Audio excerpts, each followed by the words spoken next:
Hello and thank you for joining us for this, the final verdict in Scotland's excellent victory in Poland last night. I'm joined by Record Sports' Keith Jackson, and let us start again by apologising for last night's technical problems which hit our live streaming of the first half of the game.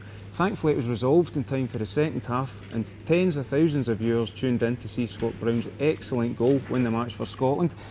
Keith, you were in Warsaw last night. I can't believe the shambles you guys made of it. Aye, well, nothing to do with me. It was my night off. Can I just make that clear? Keith, you say we made a shambles of it. Gordon Strachan's side definitely didn't. It's another step forward. How would you sum up that match? Yeah, I'm blown away by this Scotland Renaissance under Gordon Strachan. And it's impossible not to be impressed.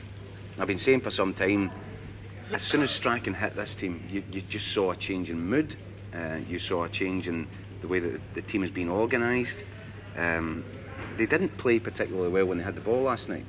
We can be much better than we were last night. I'm not sure that Poland can be much better than they were last night, although obviously Lewandowski, when he comes back in, he's going to be a real threat, a difficulty for our defence.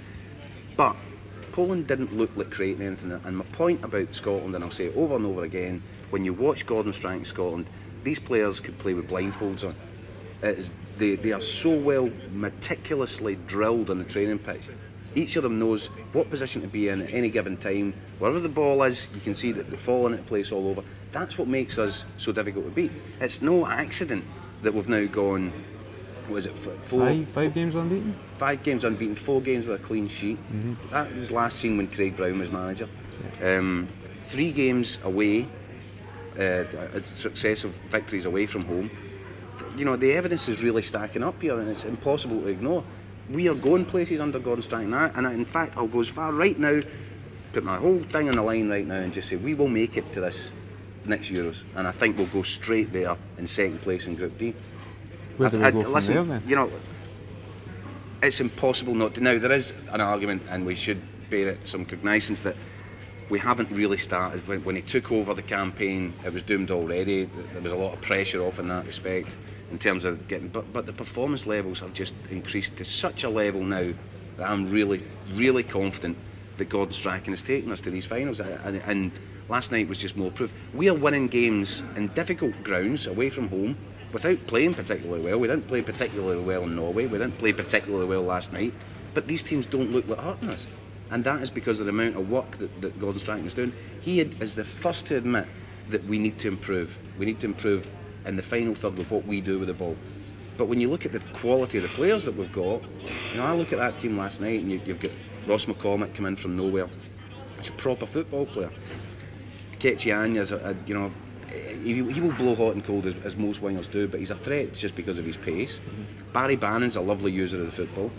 You know, it's like a half-pint army that he's assembled. I'm not sure that any other manager over recent times in Scottish history would be as confident about putting out a team full of kind of guys, you know, 5'5", 5'6", 5'7". We're full of them, and I think a lot of that is because Gordon Strachan, of course, he doesn't see height as an impediment given what he did in his career. We've got guys that are comfortable in the football. Yes, they could have done more with it last night, but the work that he has done to make a team out of them has been really, really impressive, and we will only improve. We will only improve. And I liked the start of the game last night when you watched the way that we were keeping possession for long spells. The Poles weren't getting a kick of the ball for the first 10 minutes on their own ground. That tells me a lot about this team, and I don't want to get ahead of myself here, but I'm telling you now, I'd be surprised if we don't qualify for France. It's great you picked out Anya and Bannon there, the 2 wee guys in the team, because their work rate was tremendous last night, and I mean they make up for the lack of stature by just being everywhere, covering every blade of grass.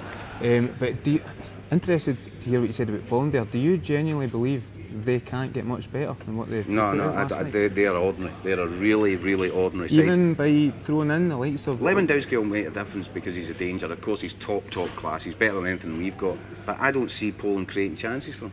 I think that they are really an average side. The proof of the pudding for me was when Scotland were playing poorly as they did for a large part of the first half, which, by the way, I think we did the nation a favour by not showing the first half, if we're honest about it. We were just killing time. We were just killing time until Scotland really got started. With Coronation Street on as well. Exactly. But if you look at when we were playing beneath our standard, beneath our level for a large percentage of that first half, the Poles had 2 shots on goal, neither of which were really, threatening. They weren't cutting through us when we were playing way beneath the level that we would expect of a Scotland team. That's why I think their average, if they weren't as poor or as ordinary as they are, they would have created more against us. They didn't, they couldn't, which says a lot about how poor they are, but it also says a lot about how well organised we are. Yeah. I just finished then looking forward to the Euro 2016 qualifiers. You've already answered the question I was going to ask. So can I now just ask who is going to be, if it's not Poland, who's going to be the main threat for this second place? Is it Ireland? I don't think the Irish are much to write home about. I think we got a really good, for once, I think we've got a really good draw here. You know, when you look at who we could have got Belgium at a pot 2, and that changes everything. If we get Belgium and Germany in the same group, then we're hanging on to see if we can make the playoffs. Yeah. But I would take Ireland out of that pot all day long. I would take the Poles out of the pot 3 all day long. I think we've landed pretty lucky. Georgia, some will say, could be a potential banana skin for us. They could be. I've got real confidence in this team now. And do you know the reason? And I am fortunate position that I'm able to travel with the team and get close to it, and you pick up the mood. These players now believe. I don't think that was the case before, under previous managers. Certainly not the last under Craig Levein. Things were going wrong, and you could see in the players that there was a lack of belief about them. Or maybe there was a lack of belief in what they were being asked to do. I don't know. But what I do know, I see a different mood in the camp. You see a group of boys here that are going, and they actually fancy their chances against anybody, and that's a good starting point for Scotland.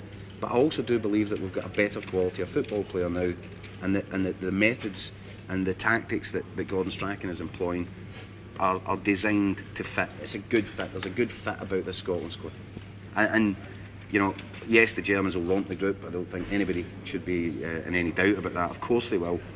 But I see no reason why we can't be going in. And think about this, here's a scenario for you. Our final game of the group, I think we've got Poland in Glasgow, and our last game of the group then, and it's the penultimate game. We win that game, we could be going to the Algarve to play Gibraltar for the biggest party in 30 odd years. And I think that we'll take our place there. Bring it on.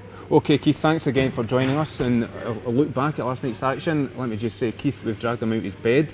He's only just back for a shut knife. Well, don't forget you can catch a full rerun of last night's match on www.dailyrecord.co.uk this afternoon. Thanks again for joining us.